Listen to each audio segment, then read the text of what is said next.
time now for the Wall Street Beat. Dealmakers, they are raking in billions in M&A despite lingering fears about trade wars and about geopolitics. Transaction values are up almost a fifth this year at $2.2 trillion, according to data compiled by Bloomberg. The latest boost to activity comes from almost $100 billion worth of deals announced in the U.S. industrial sector alone. Joining us now at the desk, Tom Miles, Global Co-Head of M&A at Morgan Stanley. And the industrial sector was certainly one that has been really exciting. Financials is not too far behind. Where's most of the activity going to be coming from through the course of the year? I think those two sectors, thank you for having me. Shonali and Matt. I think those two sectors will continue to be drivers of the overall volume. You've got tailwinds in the financial sector, as you pointed out.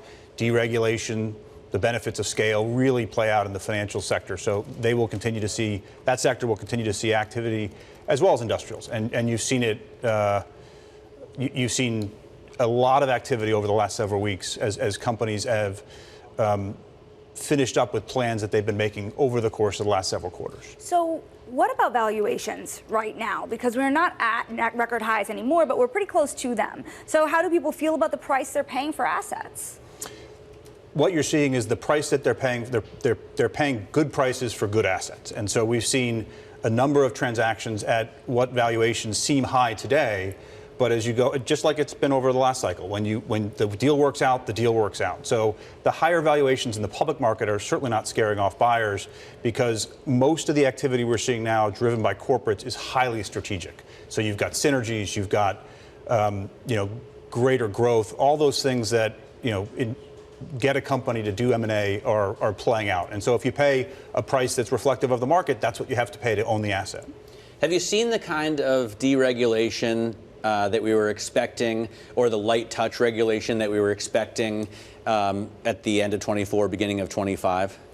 Well, we've only been a half a year into the new administration. So yes, you're starting to see that occur from a tailwind perspective, as I mentioned. So I think you've seen a few bank mergers.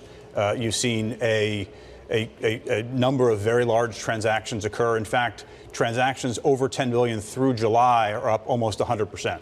Globally, up almost 50% in the U.S. And you saw last week, you saw the Union Pacific $85 billion acquisition of Norfolk Southern.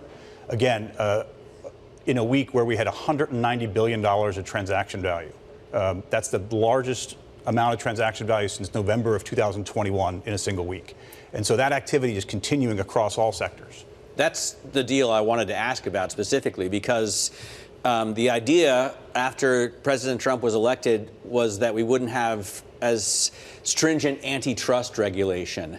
And this is one where you could see it as kind of monopolizing rail in the U.S. or taking a big chunk of it. Do you expect it to go through? I know the companies expect it to go through, certainly. I think just to step back, I think from an antitrust perspective, I think what market observers would say is that there's going to be rigorous antitrust enforcement, but with the intention of having the openness to things like remedies. So that wasn't really in existence in the Biden administration. To the extent you have that type of environment, you've got companies allowed to figure out how to get a deal through and how to propose things that will make it acceptable to the antitrust enforcers. So I think you've got that type of environment and that type of backdrop for a deal like that to happen. Speaking of antitrust, I think it was interesting. Adobe Figma was blocked, right? You had Lina Khan over the weekend and a lot of people pointing out that maybe this was great at the end of the day. The idea was to keep Figma independent, not let it be acquired by Adobe. It would have been a $20 billion price tag around that deal. Figma now, after the IPO, is almost a $50 billion company. So are there some companies here that are looking at what happens and saying, okay, let's stay independent. Let's look at an IPO. Let's forget the idea of an M&A in order to get the Figma style treatment? In a good, healthy market, you've got both M&A and IPO alternatives. And that's what we're starting to see. The IPO market, certainly that was a tremendous IPO. And we're going to see more of both of those types of transactions in my mind. So yes, there are some companies that are going to be better off going the IPO route, some companies that are going to choose the M&A route. And that is a healthy set of capital markets. I mean, you've got both debt and equity markets are open for business in supporting M&A, but also in supporting great companies going public. Private equity exits have been slow and sparse. Are they going to be able to start doing more M&A so that we have less continuation funds and, more money? That question is speaking right to my favorite topic. Yes, the monetizations of sort of long-held private equity assets remain slower than we would all like. And so you've seen an increase in continuation vehicles, minority stake sales.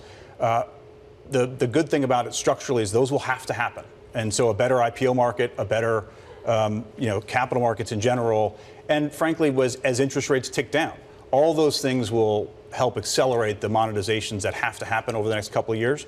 Will it happen in one big spike? Probably not. It'll bleed upwards, I believe, and you'll see that structural benefit to the M&A market coming as more private equity owners seek to monetize. How much pain is there underneath the surface, though, when it comes to private equity? You hear investors talk about the types of returns they're going to get from vintages back to 2018, assets that have been held for a while. It's not looking too pretty based on what investors are saying. So are they able to sell these assets at reasonable valuations, at least at par?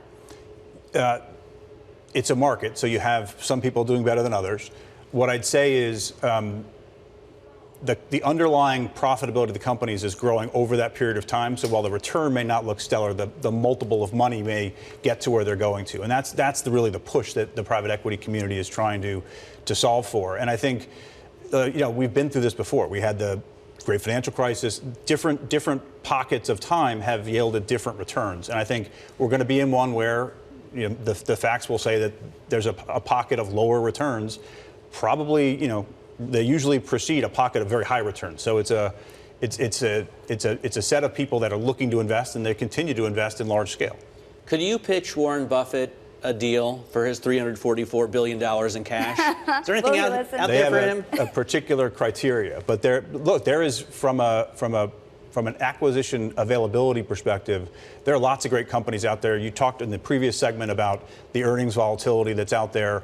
That's causing a lot of volatility within individual stocks. And so I think that's another part as people who have big piles of cash that are looking to invest will see companies re-rate pretty quickly. And so you have to be on top of that. And I think from our perspective, we see M&A opportunities in every pocket of the market for people with large hoards of cash.